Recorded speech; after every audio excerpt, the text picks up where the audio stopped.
Em tese, a gravação começou. Bem, pessoal, primeiro para ajudar, eu acabei de colocar no grupo do WhatsApp um playlist com as gravações. Eu acho, inclusive, André, que todos estão lá. Você pode até conferir, mas eu acho que o de CG eu tinha, o da data que eu perdi estava lá gravado. Então eu coloquei todas lá na sequência. Espero que todos estejam lá. Beleza, vou olhar. Se faltar, eu te falo. Mas eu vi as datas aqui. É porque teve um. Eu sempre pego, vou fazendo download e vou guardando. Aí eu tinha esquecido de subir as de CG, e aí eu ficou com uma data que eu acho que eu não tinha. Eu fui pegar no meu histórico de download, eu tinha baixado, mas não tinha organizado aqui. Mas, bem, teoricamente falando, hoje eu vou fazer um apanhado sobre história da computação gráfica, fugindo bem ao linha da matéria teórica, que é mais um apanhado que eu faço na primeira aula, e eu inverti um pouco para mudar o formato da disciplina, onde eu dei nessa primeira parte da disciplina aspectos bem gerais sobre como se fosse uma introdução à computação gráfica, e agora eu vou dar uma introdução aos algoritmos, tá? E é um formato técnico. Inclusive, com a data de hoje, dia 23, a gente vai até o final da aula marcar nossa prova teórica oficialmente, tá? Vamos marcar um dia aí, que seja na segunda, terça que vem, ou algo do gênero, eu vou explicar o formato da prova, e discutimos também ao final, a gente vê a questão da, do trabalho e algumas dúvidas que possam ocorrer. Então, teoricamente falando, vai ser uma aulinha light, uma aula de overview, tá? Era para ser a nossa primeira aula da disciplina. Mas eu acho que ela fica, apesar de ser muito curiosa na primeira aula, acho que agora ela fica mais interessante um pouquinho, porque vocês sabem onde vocês estão pisando. Então, eu vou começar aqui. Então, a ideia é de falar algumas datas, tá? Surgimento da computação gráfica, descrever um pouco da história da evolução, a definição da atual situação da CG, perspectiva de um futuro e assim por diante. Então, como introdução, que já foi falar da primeira aula da disciplina, nós temos que a CG, a computação gráfica, nasce como um quesito na década de 60. Desde cedo, elas obviamente se demonstrou um altíssimo potencial, mas os nossos custos iniciais de hardware eram extremamente altos e inexistentes. Não tinha hardware e máquina suficiente para rodar aquilo que se desejava. Então havia incompreensão de processo de geração de imagem, complexidade de software de aplicação, assim, sempre muito difícil. Era uma coisa vislumbrada, mas bem difícil. Mas os saltos da CG geralmente rotaram em picos da história, tipo, ficou um tempo parado, evoluiu, um tempo parado, evoluiu. Então são picos tecnológicos, acontece alguma coisa relevante e ela avança, acontece alguma coisa relevante e ela avança. Muitas das vezes porque são limitações de hardware que criam esse gargalo. Então, nós temos aí os pioneiros. Nós vamos falar do Shutterland como algoritmo, inclusive, inovadores Blind, Twitter, Carpenter, e aplicações especiais, nós temos a Bell Association, a própria Apple, Lucasfilmes, Pixar, Disney, Sony, e aí vocês vão perceber muito interessante que as aplicações mais relevantes e inovadoras em CG vêm da indústria, e às vezes nem é da academia. Então, a própria Apple, a Magi, como uma indústria de produção de vídeo, Pixar, Disney, essas são as grandes empresas que criam aplicações inovadoras em CG hoje em dia e, inclusive, detêm tecnologia, tá? Além da NVIDIA e outras empresas de hardware. Mas é interessante porque, diferente de inteligência artificial, algumas coisas áreas de tecnologia, é engraçado pensar que em estúdios são importantes contribuidores. Claro que eles fazem uso da aplicação, mas eles também desenvolvem. Então, do ponto de vista bem secular, né? Como vocês viram um pouquinho nas aulas anteriores, nós temos que a base da geometria foi definida lá em 300 a.C., com Euclides. Nós temos no século XV arquitetos e escultores que criam uma noção de perspectiva no século XV. Nós vamos ter aí matemáticos e filósofos no século XVII, que falam um pouco de matemática e coordenadas 2D para 3D e transformações. Nós temos o século XVIII, que a ideia de que como eu vou mudar a forma geométrica para fazer as aplicações matemáticas. Em 1880, nós temos a ideia da televisão, que é o tubo de raio catódico, que faz nossas primeiras tecnologias de visualização, né? Que são as televisões de tubo. A tecnologia do tubo nasce em 1870, 1990, e nós temos aqui em 1930 a primeira televisão disponível. E a gente classifica que computação gráfica sem um tipo de dispositivo de saída, ele é praticamente sem sentido, né?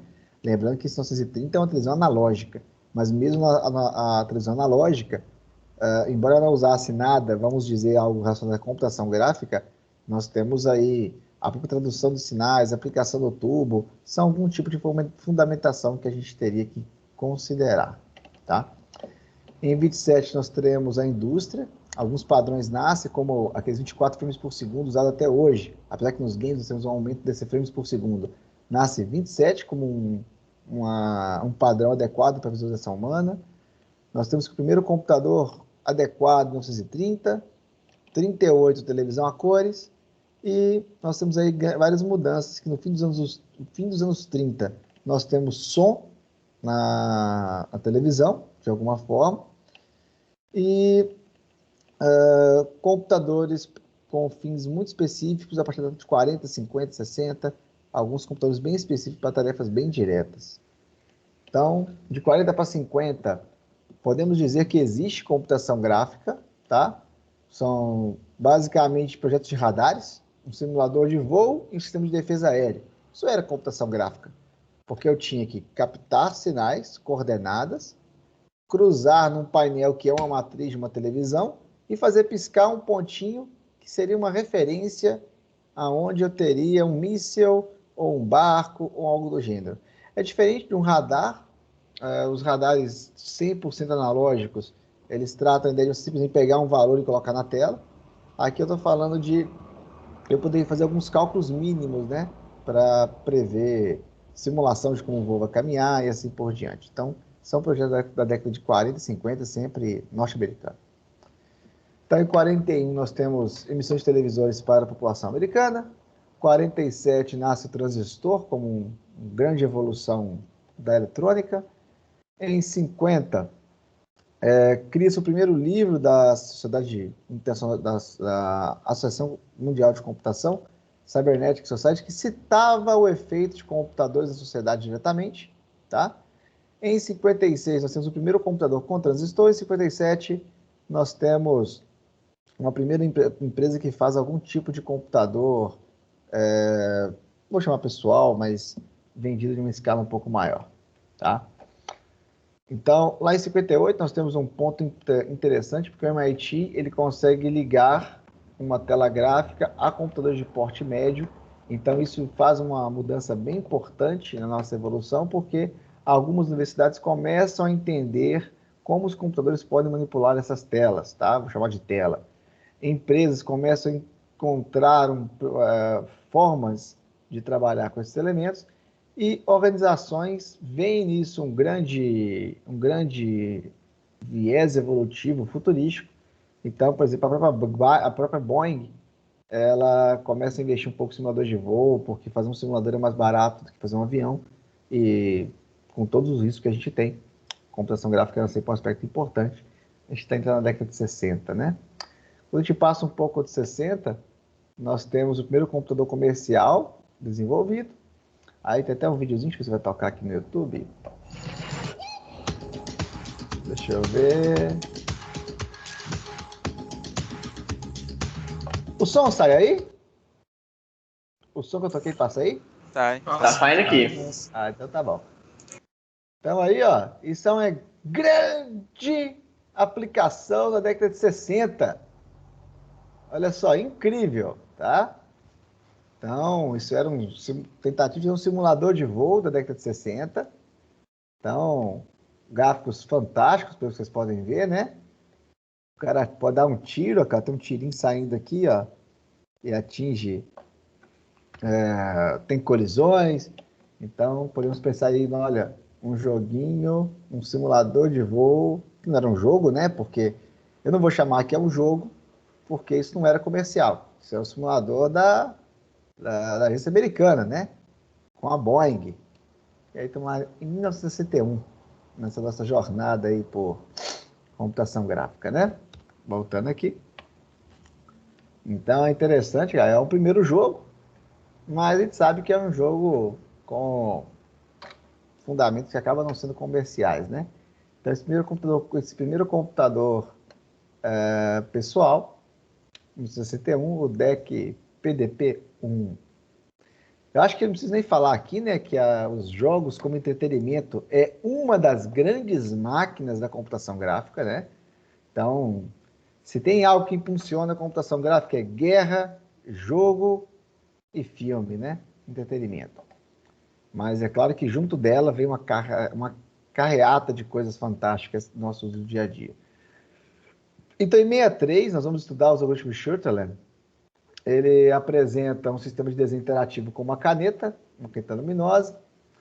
Sutherland também tem alguns algoritmos bem famosos que a gente vai trabalhar aqui para poder fazer desenhos em ambientes gráficos. Então, em 1965, por aí afora, a Bell Labs lança o primeiro filme, teoricamente, de alguma forma gerado por computador. O Shuttler também ele é um cara interessante, que ele cria a ideia dos menus pop-up, hierarquia de modelo, ele tem aqui uma série de algoritmos para a época extremamente revolucionários. Então aqui é um computadorzinho com uma caneta luminosa que você escrevia e aparecia alguma coisa na tela, né? Nós temos aí então na sequência, em 66, o Odyssey, um dos primeiros videogames considerados realmente games, né, domésticos, lançado em 66, pela Magi, né, que é uma das pioneiras do jogo de entretenimento.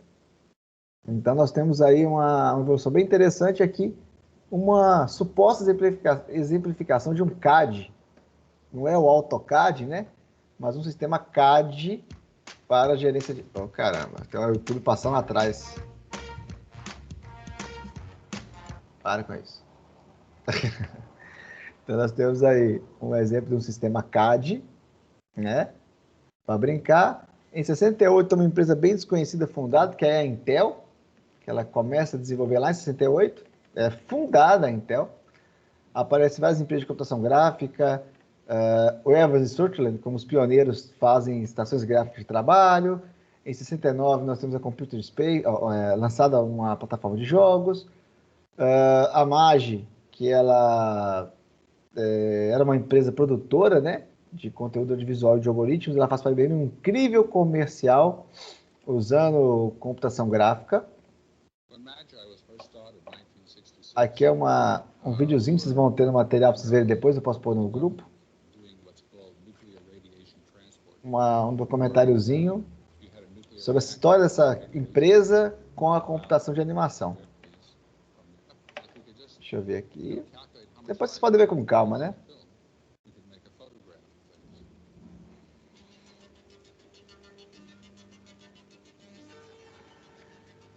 A música é sempre legal.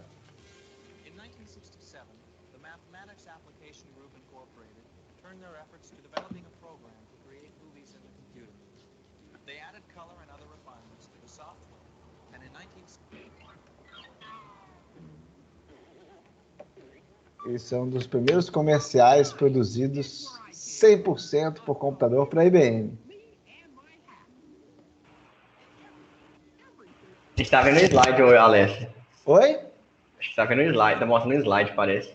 Ué? Tá mostrando o vídeo. Não, tá vídeo? mostrando o vídeo. Pra mim também o vídeo. Pra mim também tá o vídeo. Aí então o Pink travou aqui. Travou o slide também. Foi mal aí, vou reiniciar. O André tá com lag.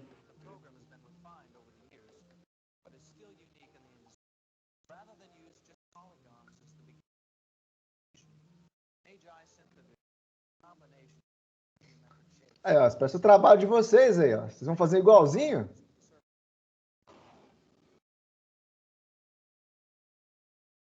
Para quem viu o Tron que foi refeito há pouco atrás, esse desenho foi um dos primeiros desenhos de computação gráfica, é o Tron.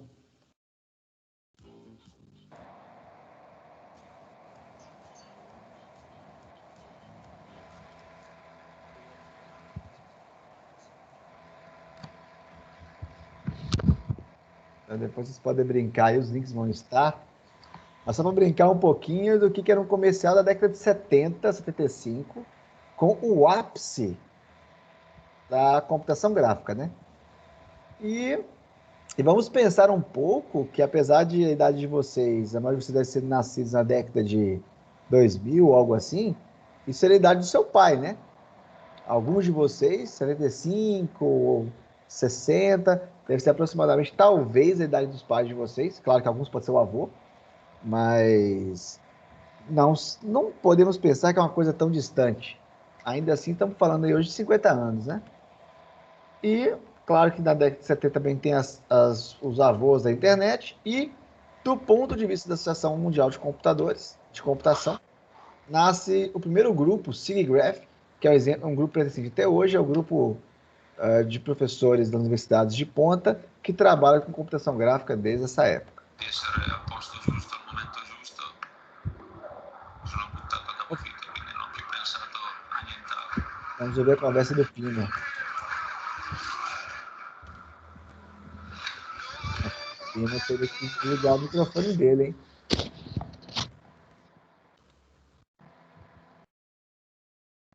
Normal, nem vi que.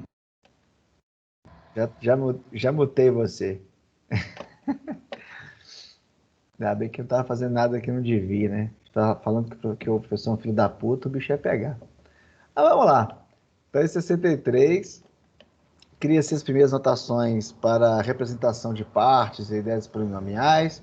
Em 65 temos o algoritmo de remoção de partes invisíveis, tá? Como criar segmentos e objetos, ter as partes de trás invisíveis. Então, isso acontece em 65. O Bresran, que a gente falou um pouquinho na aula anterior, dos aulas anteriores, é um algoritmo que pensa lá em 68, 60 e pouco, tá? E a Universidade de Utah cria o departamento de computação, na qual a computação gráfica assume um papel de destaque na investigação científica. Então, a primeira universidade que cria a computação gráfica como realmente um setor de pesquisa e de inovação, a gente está falando da década de 70, tá? Final da década de 60. Seguindo mais um pouco, também a 7, a Apple, que já existia, cria também novos algoritmos de visibilidade, propostas de sombras. Então, muita tecnologia desse tipo é desenvolvida na própria Apple.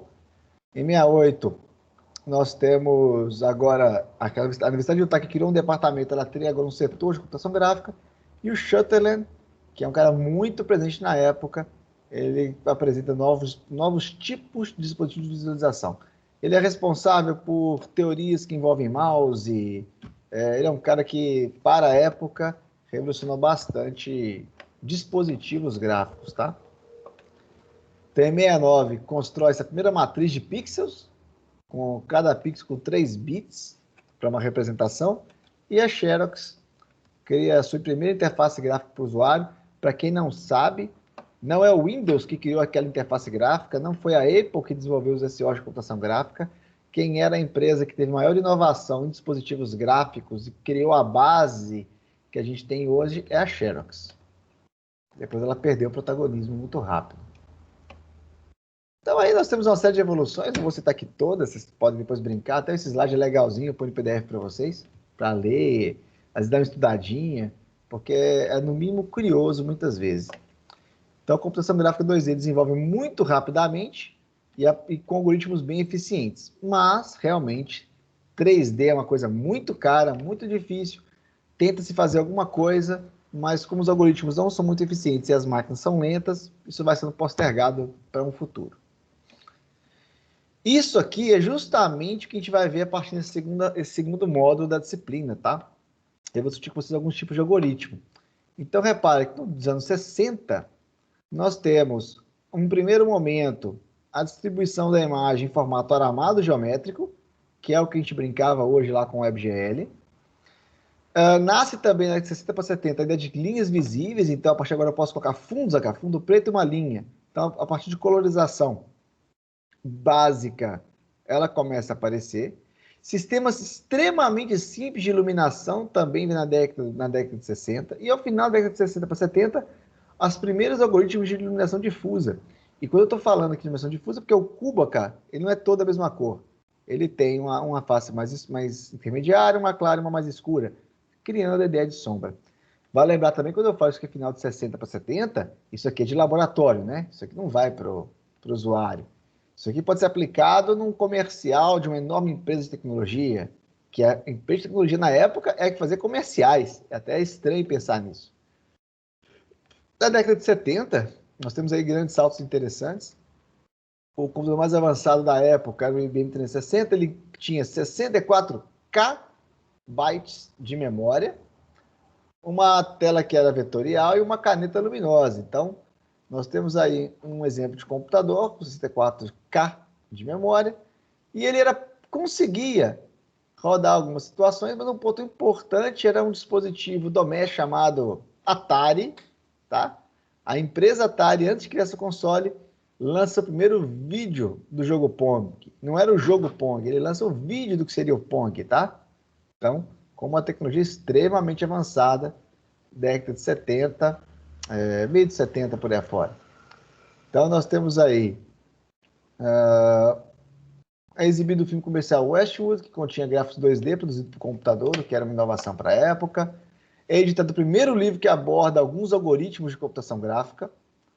Em 74, o Ray Smith ele cria um programa chamado SuperPaint, que é um dos primeiros programas de desenho que inspira até hoje os nossos protocolos de desenho. O protocolo TCP para a internet também nasce nessa época, tá? E aí o filme comercial Futureworld, que é uma sequência do Westworld, também contém pequenas imagens em 3D simples. Então, os primeiros rascunhos cinematográficos em filmes de alguma coisa em 3D, falo alguma coisa em 3D, eu falo aqui de 75, 76. Vale lembrar que tinha filmes anteriormente que faziam isso? Sim, mas não era em 3D, não era com computação gráfica, era tipo um filme com uma foto em cima, eram medidas artesanais. Aqui eu estou falando de 75, são alguma cena onde aquilo tudo era gerado sinteticamente. Aí eu vou pular isso aqui, não faz muita diferença, são só mais dados. Isso que é interessante. Em 74, embora no início de tudo, cria-se um algoritmo chamado de Z-Buffer, que nós vamos ver por aqui, tá? E que inclusive é usado até hoje. Não é uma mudança direta, só de eficiência. Aqui tem um ponto interessante, de 3 bits, agora nós temos em 7.2, uma primeira matriz de pixels, uma primeira tela com 8 bits, seria uma versão mais colorida, né, das telas, em 72. Em 7.5, nós vamos falar também do modelo de Phong em iluminação no final desse módulo. Então, o modelo de Phong é criado em 65, que é um modelo que cria simulações para iluminação, tá?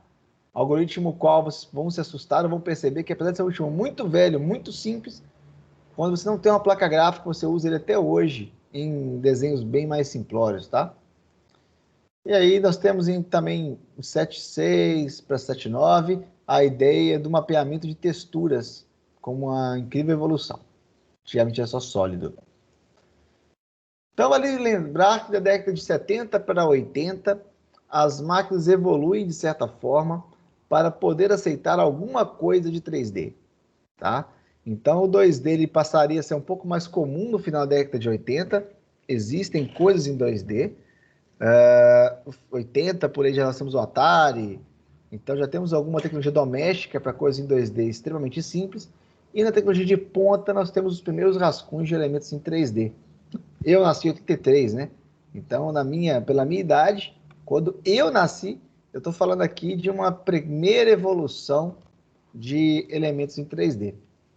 Então, na década de 70 para 80, o que se evolui um pouquinho foi a iluminação, porque a iluminação era muito ruim. Então, nós tínhamos iluminação difusa, que nós vamos falar, um aspecto especular de coloração, que é um algoritmo de coloração um pouco diferente com a luz, a coloração de Phong, que é um algoritmo revolucionário para a época, pela sua simplicidade e a sua prova matemática, e um resultado visual aceitável. E aí eu tenho suavização de curvas. Repare que dessa imagem para de cá, eu tenho aqui essa boia, vamos dizer assim, meio quadrada, e aqui eu tenho ela completamente curva. Então, eu crio Phong com suavização de curvas, para tentar fazer aquele ambiente bem quadrado com uma tendência de ser um pouco mais curvilíneo. Até aí, tranquilo? Alguém tem alguma curiosidade antes que eu possa continuar ou tá fluindo? Tá de boa. De boa. Então, na década de 80, nós temos aí um filme fantástico para a época, que era o Tron. Eu imagino que alguém deve ter visto o Tron há 7 anos atrás, uma refilmagem foi feita, né? Agora, no meio do filme, né, foi muita propaganda. Não sei se alguém já reparou o Tron, até passou no vídeo anterior, agora que eu passei. um trecho da filmagem, o que é o Tron original. Aí você vê o Tron original e você vê o Tron que foi filmado recentemente pela Disney, se não me engano, Disney, vocês vão ver uma diferença razoável, mas a premissa da história seria muito parecida. Foi uma refilmagem. Tá, ok? Alguém aí viu o Tron? Vi, vi. Sim, eu vi. Eu também. Só para brincar um pouquinho aqui, ó. Tron. Então, isso aqui. Ô, alô, vem aqui agora, cara. Eu te pedi para pegar essa base de dados. Se eu falar do Tron novo, né? Nós temos imagens humanas, misturadas, cenas de uma visão bem diferente, né? Isso é uma cena do filme. E aí, se eu pegar o Tron original...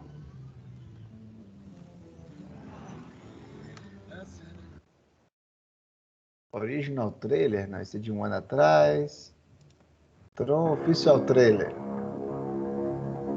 There are over 1 million computer systems in the United States. Inside every one of them is a startling new world. 182, tá vendo? When Kevin Flynn, the world of Tron.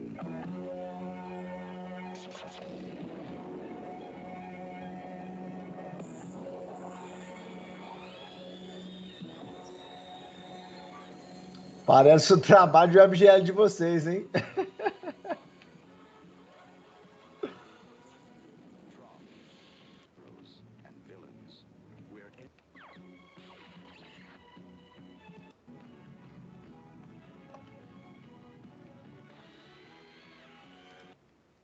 Fica aí só para brincar um pouquinho, né? Brincando à parte, vocês percebem que aquilo que vocês fazem no FGL, no navegador hoje, numa brincadeira, é como se fosse um jogo da década de 80, né?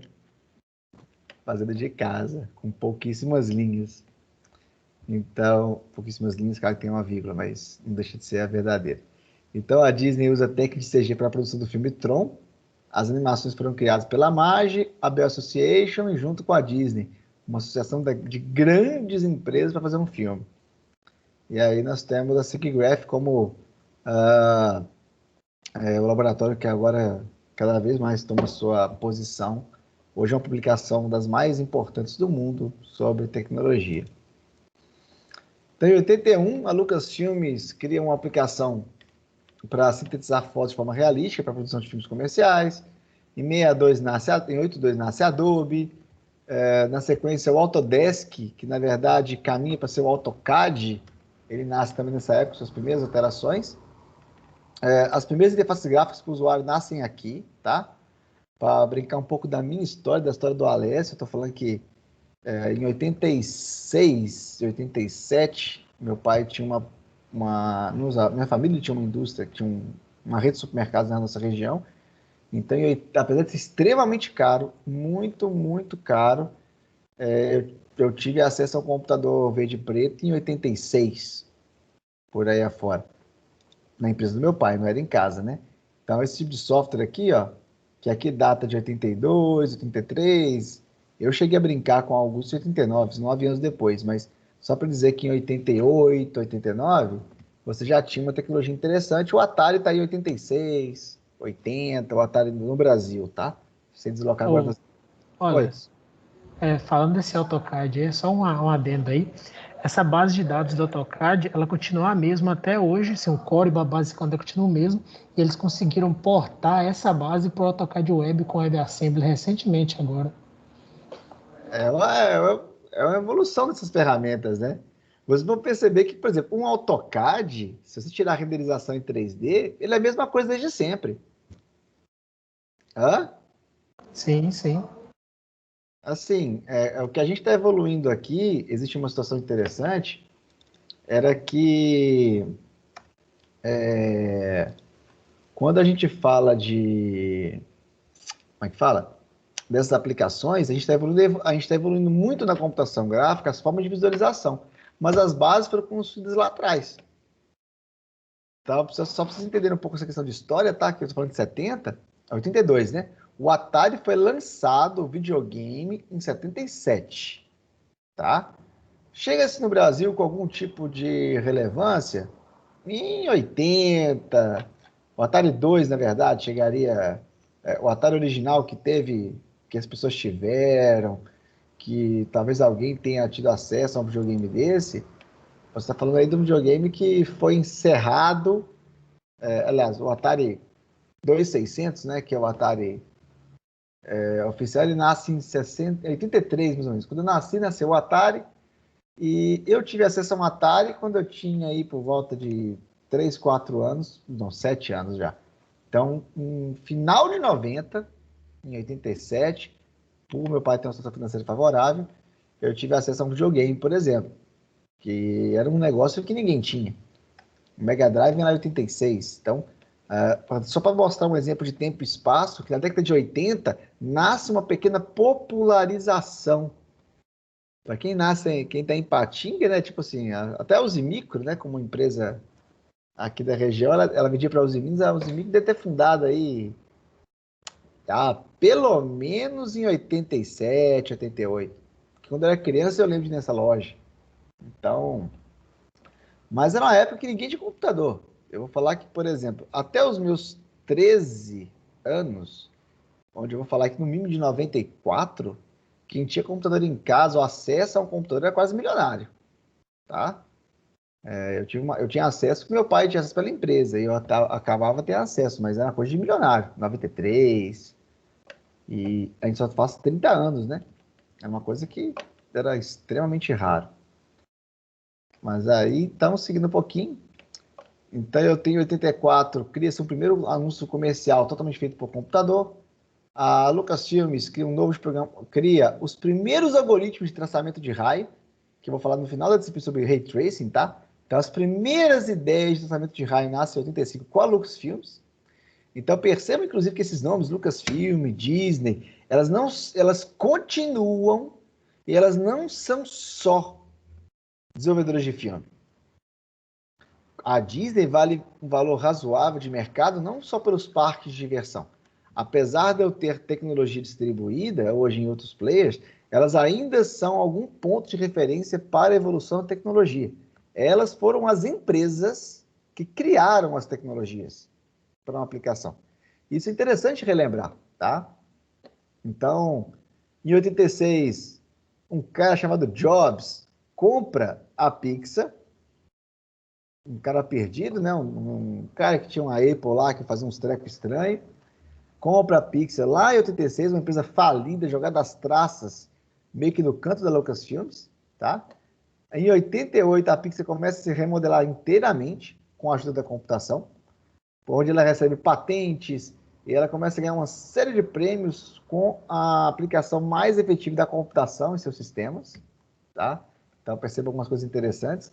Essa animação Luxor, ela é produzida pela Pixar. Em 88, a Pixar ganhou um Oscar pela animação Tin Toy, que é uma animação feita basicamente com computador, que depois uma pesquisada do vídeo, como é que funciona. A gente vai aproximando da década de 90, né?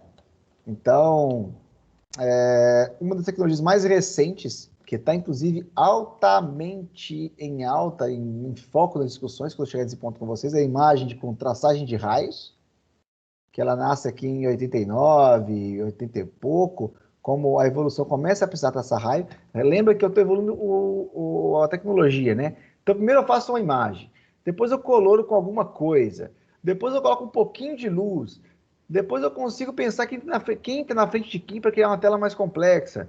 Depois eu quero pôr mais luz, depois eu quero fazer evolução daquela luz. Então a computação vai nascendo de acordo com os degraus da visualização.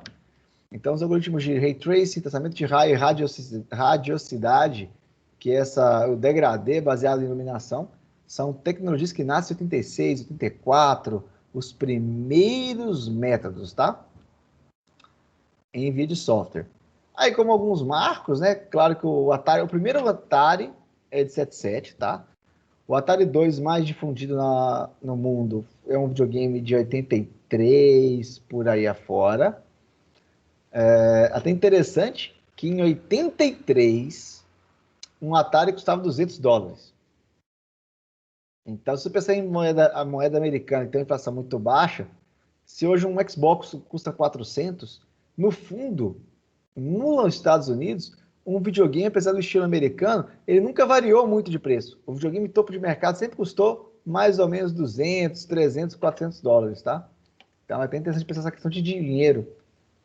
No Brasil, como temos uma moeda muito louca, vocês ainda viveram só o real. Eu ainda vivia uma parte da moeda antes do real. Essas variações mudavam muito. Se eu vou brincar com vocês, um Mega Drive devia custar, vou até não estar criando no Google, mas um Mega Drive no Brasil deveria ser uns 15 salários mínimos. Mega Drive em salários mínimos. A gente faz uma conta de como a tecnologia, olha lá, ó. Na época, no Brasil, um Atari custava pelo menos 12 salários mínimos. O Mega Drive já custava uma faixa de 5 salários mínimos. Então, em moeda atual, né, se o salário mínimo fosse R$1.000, um Mega Drive custaria 5, 6 mil, que até que está parecido hoje, por causa da paridade com o dólar, com o preço de um videogame videogame de ponta, hoje comprado em esquema aí é 2.500. Mas bem, continuando aqui a discussão, né? Então, em 88, você tem lá um videogame com 512 cores. Esse videogame eu tive acesso, eu fui um Sonic maníaco pela minha ideia dos videogames quando eu tive acesso. Então, era um videogame com 64K de RAM de vídeo. Você não vai nem descontar qualquer videogame que tem aí 12, 16, né? Faziam incríveis 64 sprites simultâneos. Um sprite é um desenho que se mexe. Então, ele fazia mexer simultaneamente 64 coisas na tela, tá? De certa forma. E em 91, nasce o Sonic como... o Mario nasceu um pouquinho antes, tá? O Mario aí tá de 88, eu acho, a mesma data do Mario. Mas o Sonic é de 81, de 91. Eu tive um Mega Drive, acho que 92, 93, eu tive acesso ao videogame. Então, na década de 80, inclusive com a evolução da computação, que ela começou a fazer subir vertiginosamente, nós temos uma aceleração enorme dessas evoluções, culminando no que nós temos hoje, tá? Então, principalmente a questão da iluminação. Então, somente na década de 90, onde estamos falando de só 30 anos atrás, começa-se a discutir mapeamento de textura, tá? E quando eu mapeio textura, eu nem tenho iluminação, porque depois que eu mapeio a textura, eu tenho outras tecnologias para iluminar textura.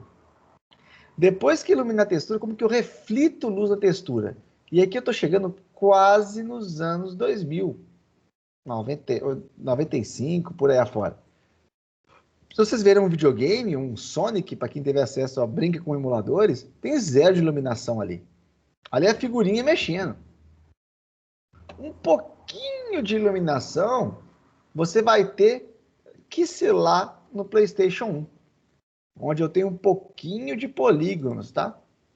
Na década de 90, eu tenho aí a ideia dos trabalhos de computação gráfica com 16 megas de memória, tecnologia de ponta, tá? Mega, não é giga. Em 91, cria-se o Conselho sobre a Internet como um avô de verdade. No Vale do Aço, a gente tem a internet Eu vou falar que eu já acessei a internet em algum momento em 98, 97, quando eu tinha que pagar para discar para um provedor em Belo Horizonte. Era caríssimo. A internet, como forma mais difundida aqui em Timóteo, em Fabriciano, em Patinga, nós temos aí em 99. Em 1999, a gente tem os primeiros provedores de internet. Primeiros, tá? Um valor caro. Se eu contar as minhas aventuras dessa época, que eu tinha 18, 19, uma idade um pouco mais nova do que vocês, 17, 16, aquelas histórias de avô, né, que assim, é desesperador. Eu vou falar que em 99, 2000, eu queria jogar um joguinho pela rede. Então eu joguei nem era um Doom na época, acho que era um Wolfenstein, que era um joguinho de 2, 3 mega. Eu gastei 3 a 4, 5 horas para trafegar 1 mega de internet da casa do meu amigo para minha casa, para mandar o jogo pela internet. para transferir o jogo de 1 mega, 1 mega e meio. E a gente passou, tipo assim, 3 horas configurando uma rede interna, que não era internet, era eu ligando para o modem do meu colega, não era internet. E a gente conseguiu jogar, tipo, meia hora. Então, era 7 horas preparando um jogo para jogar meia hora. Pelas dificuldades. Um MP3 era 1 hora uma música, porque pela taxa de transferência, você transferia mais de 1 mega e meio por hora. Às vezes 3 mega por hora, tipo assim, no talo. Então, uma música demorava 1 hora para chegar. Então, o filme Terminador nasce por aí. Em 93, Jurassic Park, ele recebe incríveis Oscars e elogios pelos efeitos especiais, que são computação gráfica. E de forma bem resumida, eu tenho aqui. Em década de 60, eu tratava simplesmente visibilidade. Na década de 70, eu tratava simplesmente luz e aplicação de textura na sua alta tecnologia. Na década de 80, eu penso um pouco mais em modelos de iluminação. Na década de 90, eu trato um pouquinho mais de realismo, tá? Na década de 2000, eu aplico realmente a aproximação de realismo. Na década de 2010 e até 2020, nós estamos falando, primeiro, em 3D com Ray Tracing, e a próxima aplicabilidade, que é 2020, por exemplo, para frente, onde nós estamos, o nosso topo de tecnologia é o que a gente chama de visão aumentada ou processamento online de vídeo em tempo real, né? Isso seria, na minha concepção, do Alessio, que não é um livro nem nada disso, as nossas tecnologias de ponta de hoje. Brincando mais um pouquinho, em 93, nós temos o jogo Myst. Esse é um jogo que eu tive a oportunidade de jogar, tipo assim, um marco para a época, inacreditável, tá? Toy Story, o primeiro desenho 100% feito em computador. E se não me engano, me falha a memória, ele demorou 8 meses para ser renderizado. Não lembro mais o tempo. Renderização Toy Story. Então, ele é um filme, eu lembro que eles questionavam muito esse tempo de renderização. O único quadro demorava mais ou menos 7 horas. Então, um filme... foram 8 meses para renderizar em múltiplos computadores, um enorme cluster, o filme, né? Então, mas acaba o filme, dá um play e demora 8 meses para ele sair lá na frente a imagem gerada, né? Então, bem interessante esse número. Embora em tempos atuais isso acontece também. Só que com os clusters você acelera um pouquinho. Mas tem filme que demora 1 mês, 2 meses só para renderizar. De forma completa. Então, Bugs Life, Toy Story 2, 99.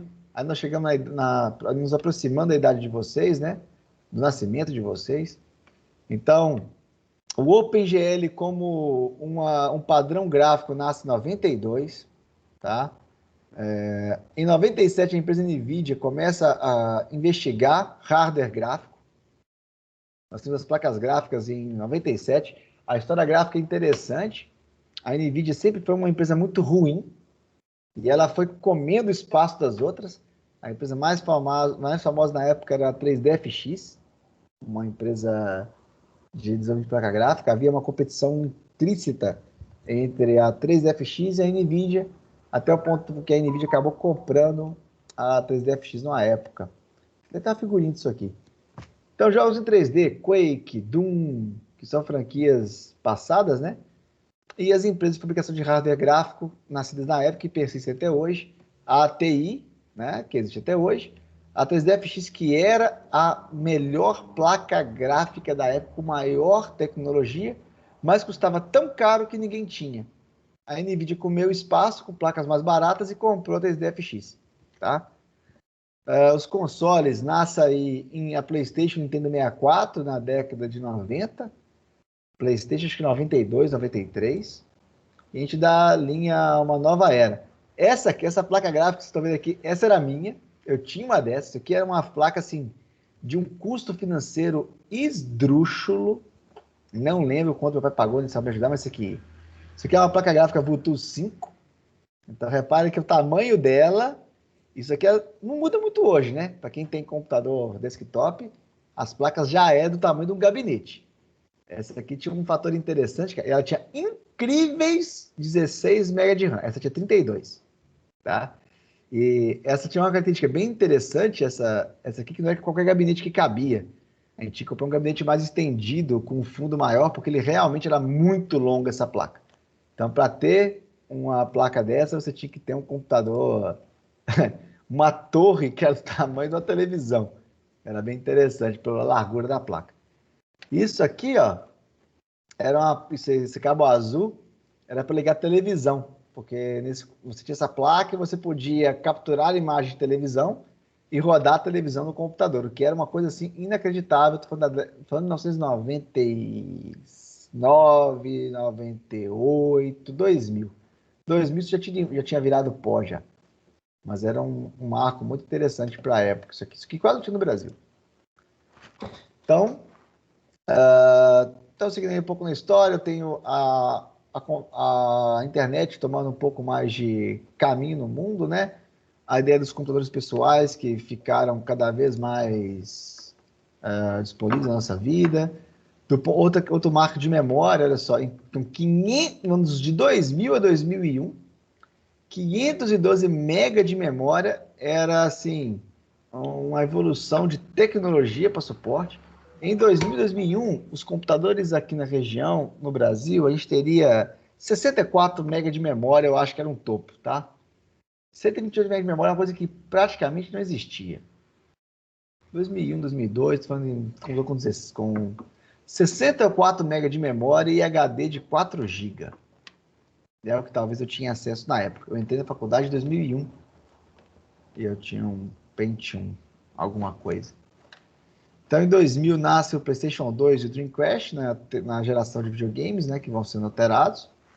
A Disney, ela vai evoluindo as suas produções sem transtorno.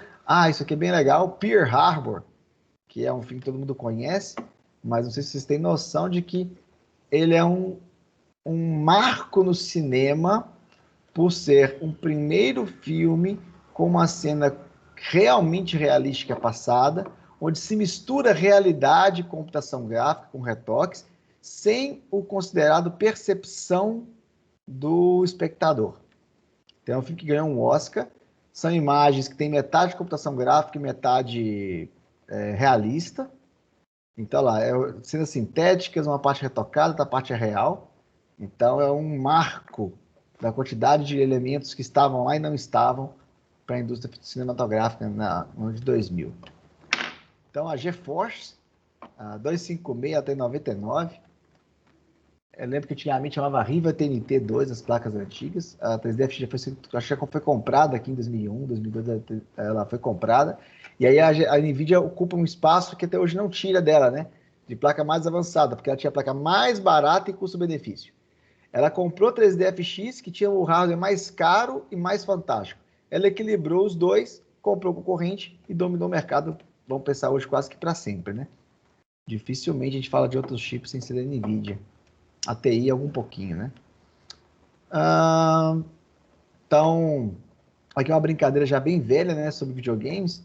O Odyssey em 70, Atari 2070, Nintendinho em 80, Mega Drive aqui em 89, 88, PlayStation no final de 90, PlayStation 2 em 99. Foi quando eu entrei aqui, quando eu entrei nos meus cursos 2000, era uma coisa assim inacreditável. E aí nós temos aí as próximos, nunca atualizei esse gráfico, né? Mas nós temos novas gerações na sequência. Apenas de curiosidade. Por questões de noção de espaço, eu estou falando que o Dreamcast teria 3 como é que fala? 3 megaflops, vou pensar assim por segundo, 3 giros, um PS2 38, um GameCube de 12, 32 de RAM. A gente está falando aqui de um Xbox original com 100 mega. Um Xbox X hoje, ele tem a faixa de 12 teraflops por segundo, tá?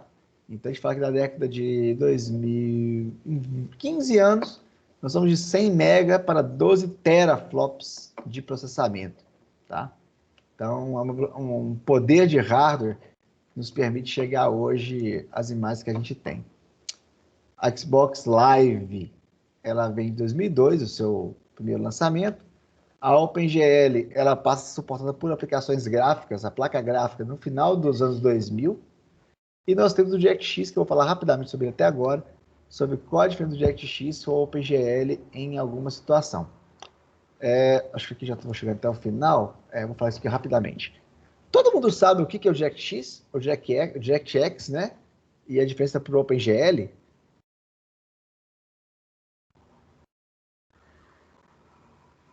E aí? Já ouvi falar desse DirectX, principalmente baixando esse programinha para poder jogar, mas eu nunca soube a real utilidade dele.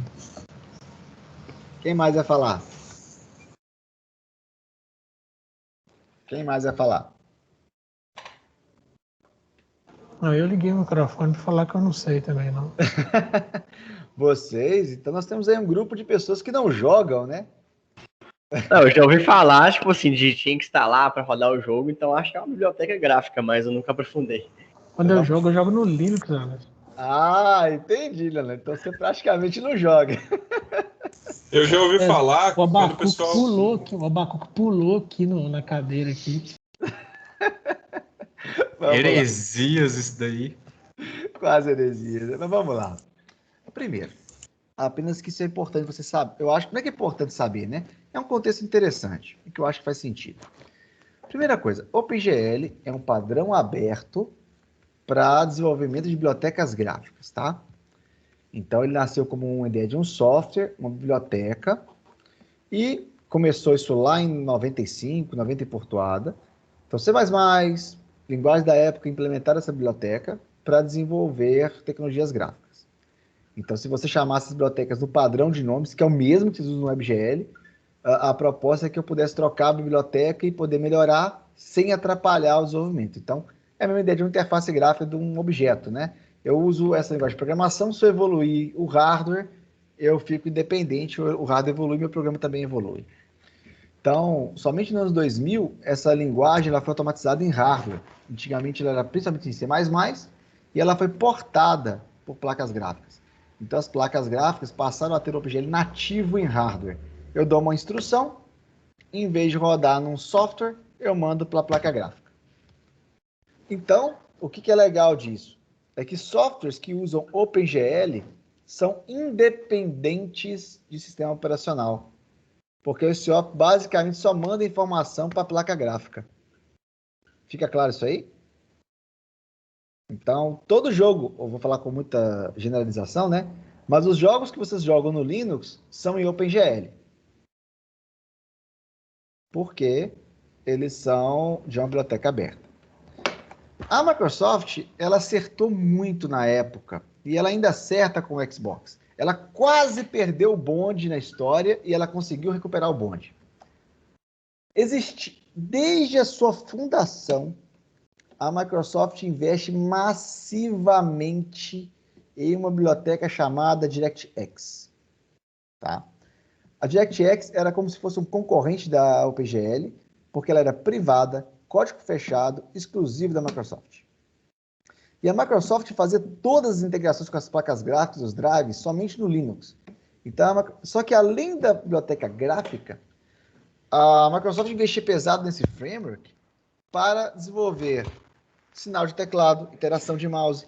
Então, virou o primeiro e durante muitos anos, praticamente o único framework completo para desenvolvimento de jogos. Por mais de 10 a 15 anos. Então era quase impossível fazer um jogo sem usar DirectX.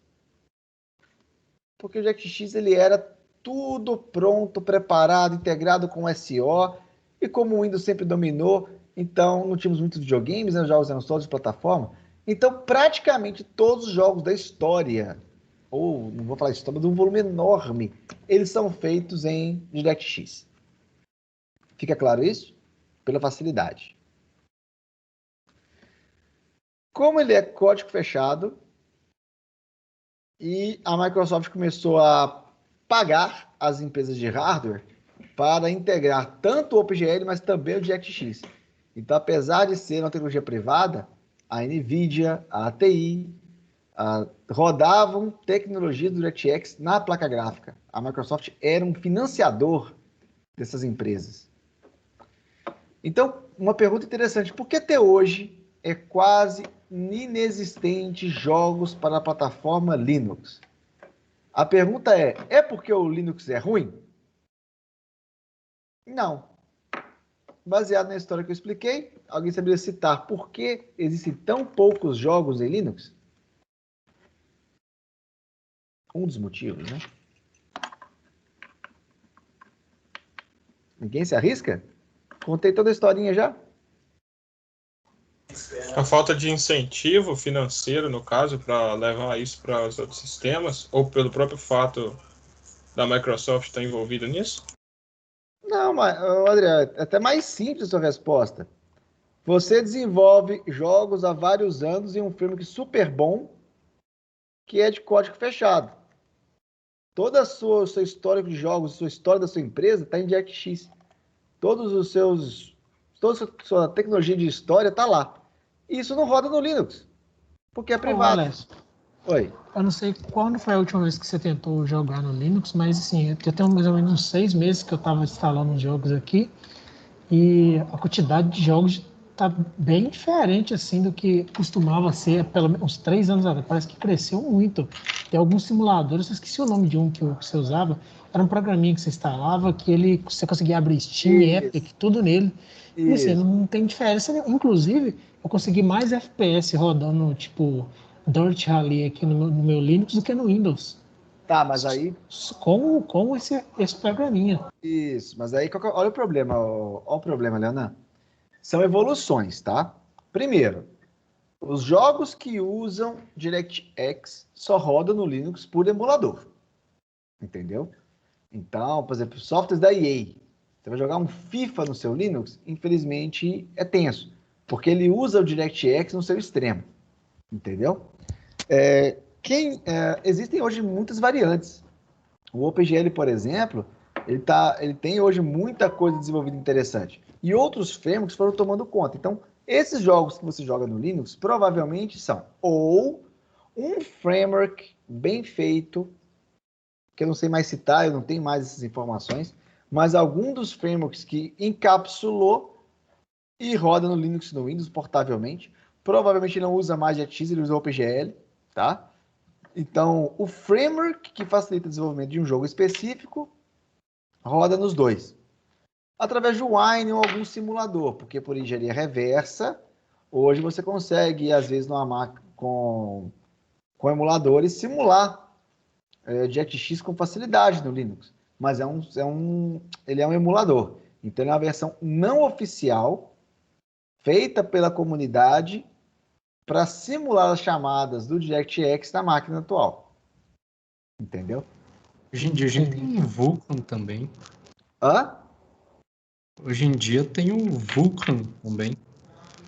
Então, mas mais uma vez, hoje existem uma quantidade de... como é que fala? Concorrentes, tá? Mas, ao mesmo tempo, o que eu estou comentando é que, apesar de você ter concorrentes, o líder de mercado, mais evoluído, ainda permanece o DirectX. Só que é claro que, por exemplo, qual empresa que usa o DirectX no seu extremo? São só as grandes produtoras. Então, talvez, uma outra pode, de alguma forma, abandonar o DirectX e usar outra coisa. Mas aquelas que têm toda a sua história dentro dele, usam tecnologia. Por exemplo, quem vai desenvolver hoje com o Unity lá da... Unity não, é Unity, que é o da Microsoft lá para rodar para o Xbox e assim por diante. Por debaixo dos panos, o Xbox é DirectX. Então, todo jogo feito para console, se a indústria quiser, ele é facilmente adaptado para Windows. Mas ele não é facilmente adaptado para Linux, se ele usar o DirectX. Mas existem outras alternativas. Eu concordo com vocês que tem melhorado, é um mercado diferente.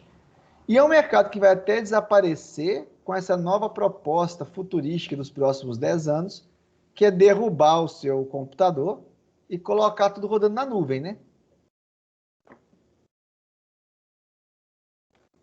Entendido que eu falei um pouquinho sobre esses tópicos que tem alguns detalhes, assim. Tem concorrentes? Tem. A computação evolui. Não tem condição. Mas pelo menos eu garanto para vocês que até 2010, vão pensar assim, praticamente 0 jogos no Linux. Que o que tinha era OpenGL. E as empresas não faziam OpenGL por quê? Porque a grande indústria ela quer vender. Eu vou fazer um videogame compatível com o Linux só por vontade própria? Uma vez que todo mundo que tem computador pessoal disposto a pagar por jogos geralmente é Linux? É Windows? O volume de videogames é diferente, né? Se um cara faz um software de DirectX, ele usa o máximo da plataforma Windows e ainda tem de brinde poder publicar o jogo no Xbox. Claro que a Microsoft hoje cobra por isso, né? Então você tem um custo para fazer o jogo, tem um custo das ferramentas e assim por diante. Mas, assim, é sempre uma disputa, é uma evolução, nós vamos sofrer outro viés nessa história, mas é engraçado como, para quem é mais velho, a gente tem a visão de por que a Microsoft demorou tanto para investir no mercado de games, entendeu? Ela só despertou que ela podia entrar quando a Sony entrou. E principalmente quando ela percebeu que, apesar de ter um videogame com hardware especialista, o Xbox One, ele revolucionou o mercado. Aliás, uma boa pergunta. Alguém sabe por que o Xbox One, apesar de não ter sido o melhor videogame, maior sucesso do mundo, ele revolucionou o mercado de games?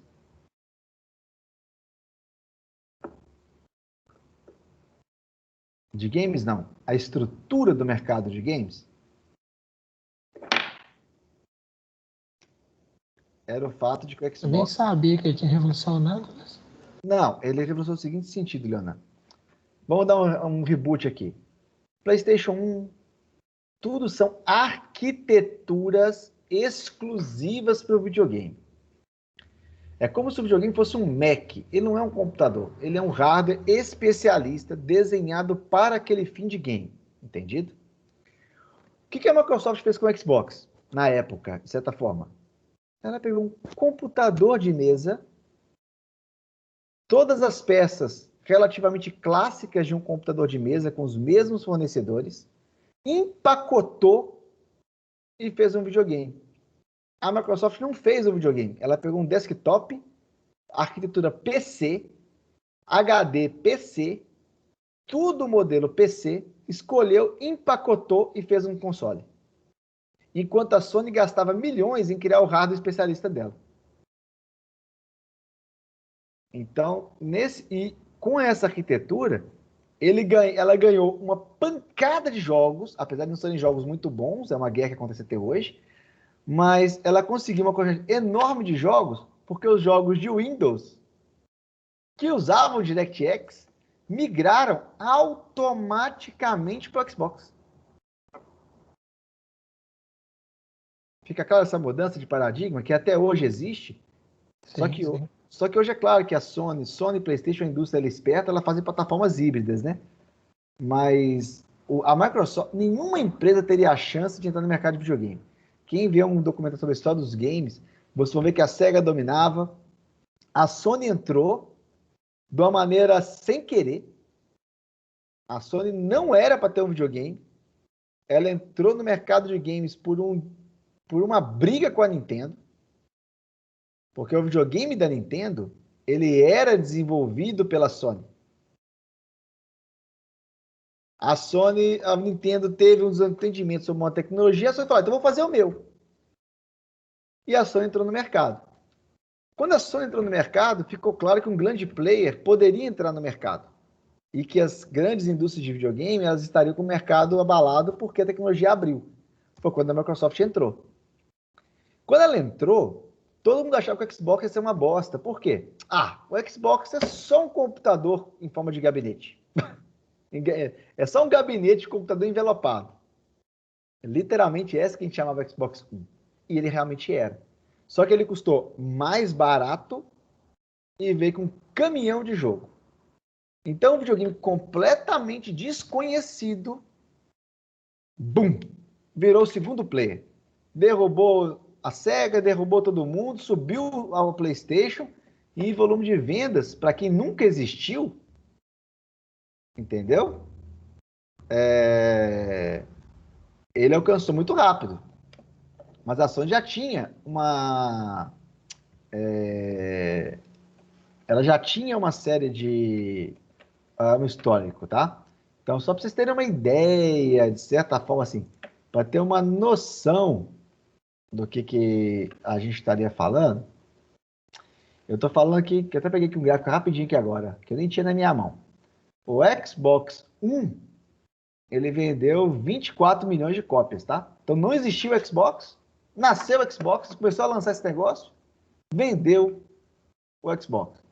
Então, o Xbox vendeu de cara 30 milhões, tá? O PlayStation 1 tinha vendido 100 na geração anterior, beleza?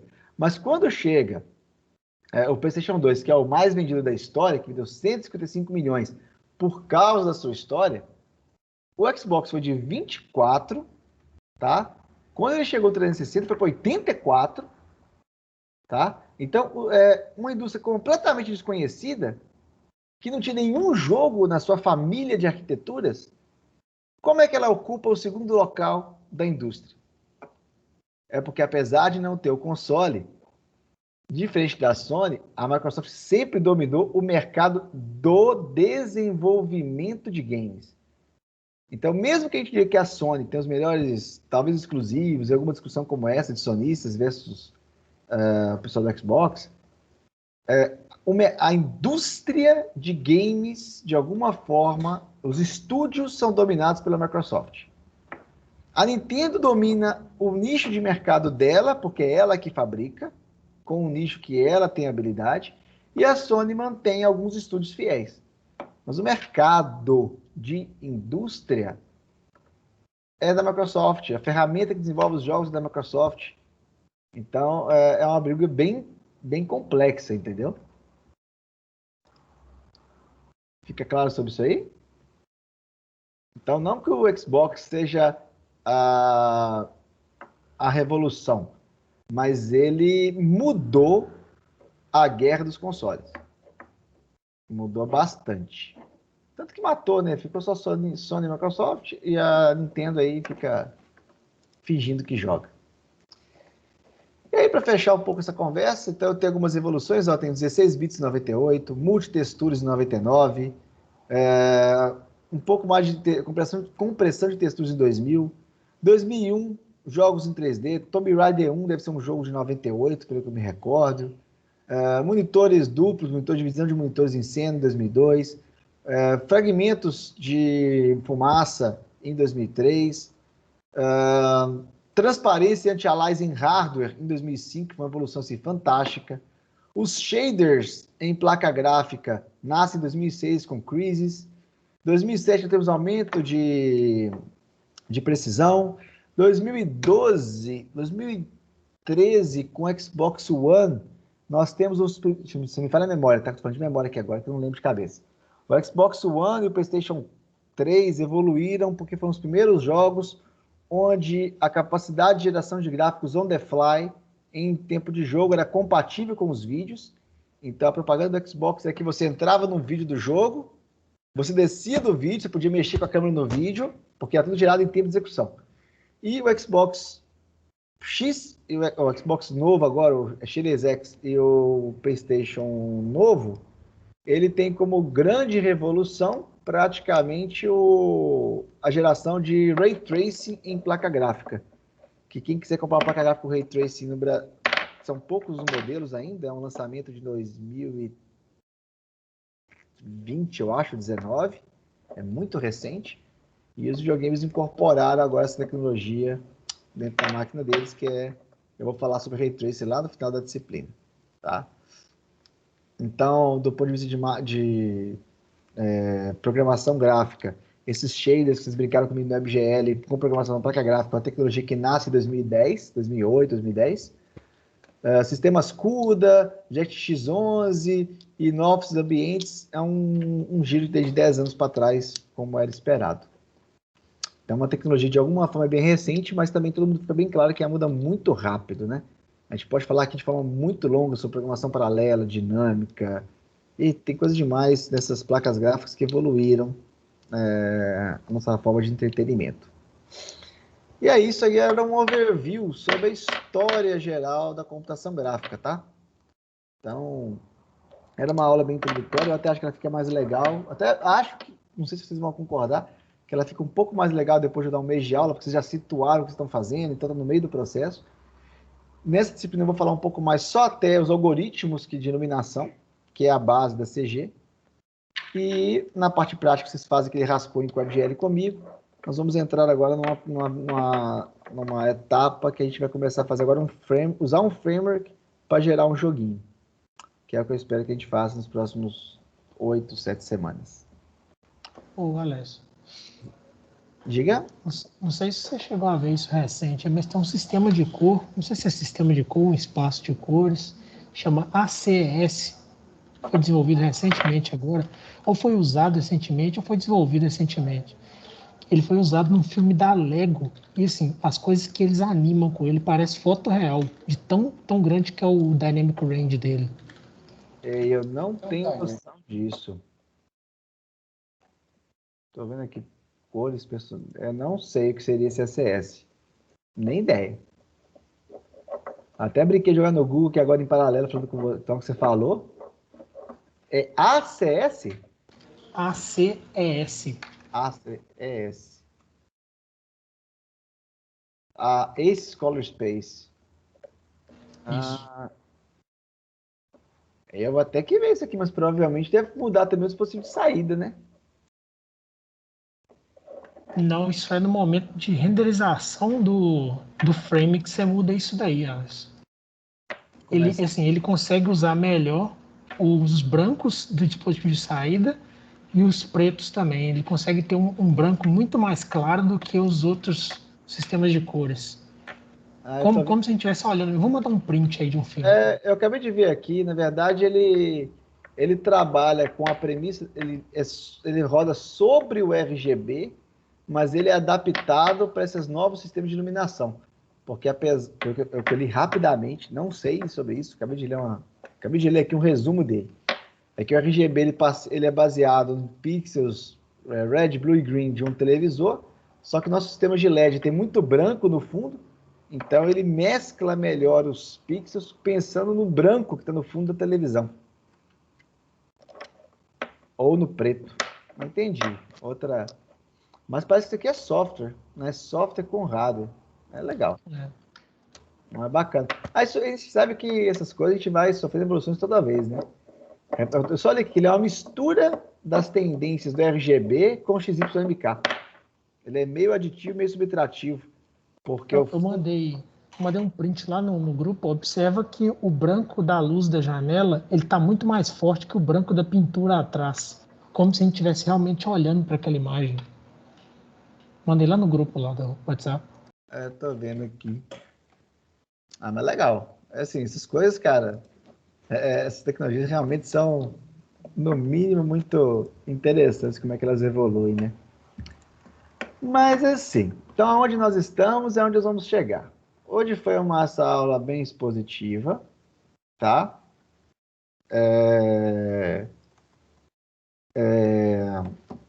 Mas quais são os nossos próximos passos? Primeiro, a Karine tinha me pedido uma ajuda com o trabalho dela, não sei se ela resolveu, mas porque não estava dando nada, eu tinha que fazer um teste lá dentro.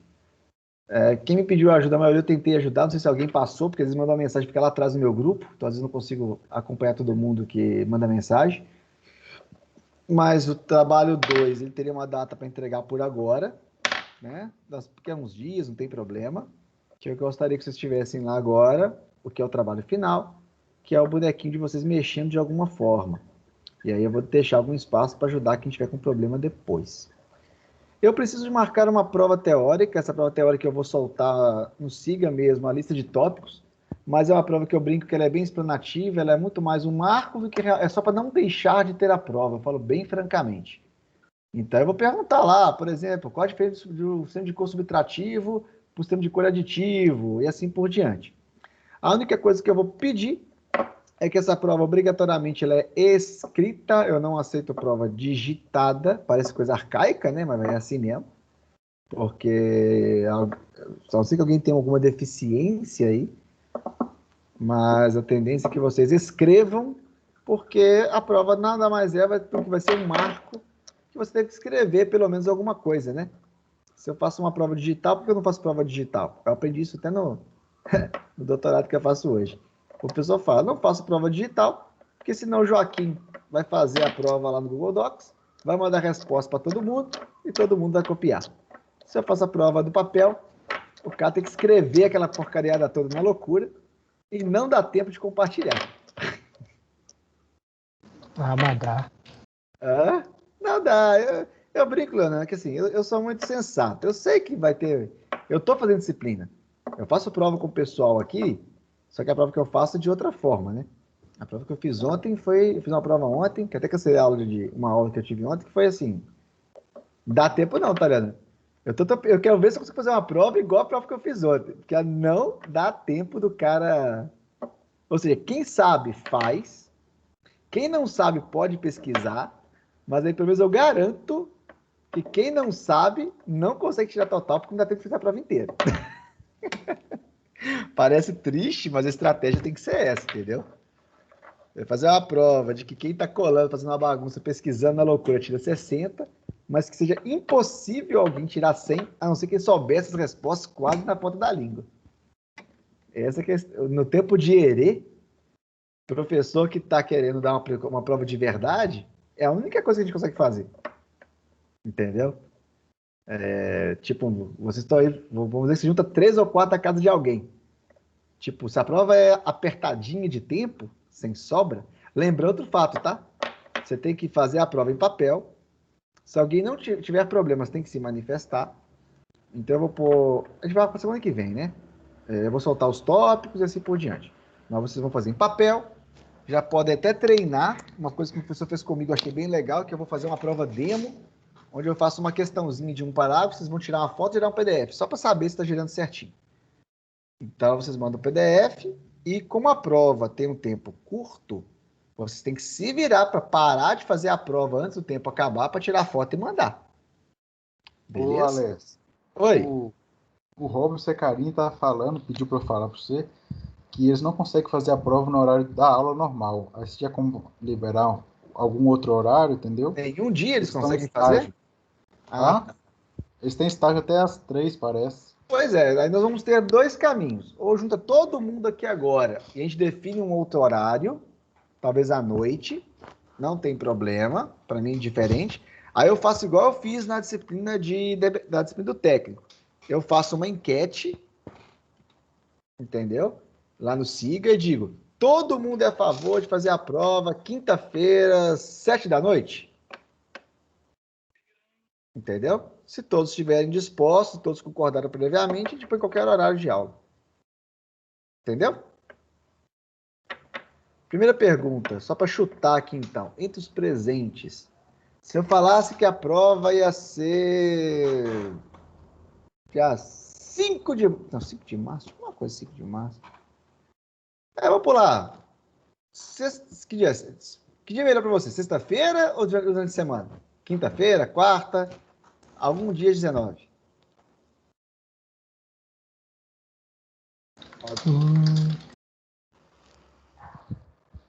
Eu acho que para mim tanto faz. 7 horas tá cedo ainda.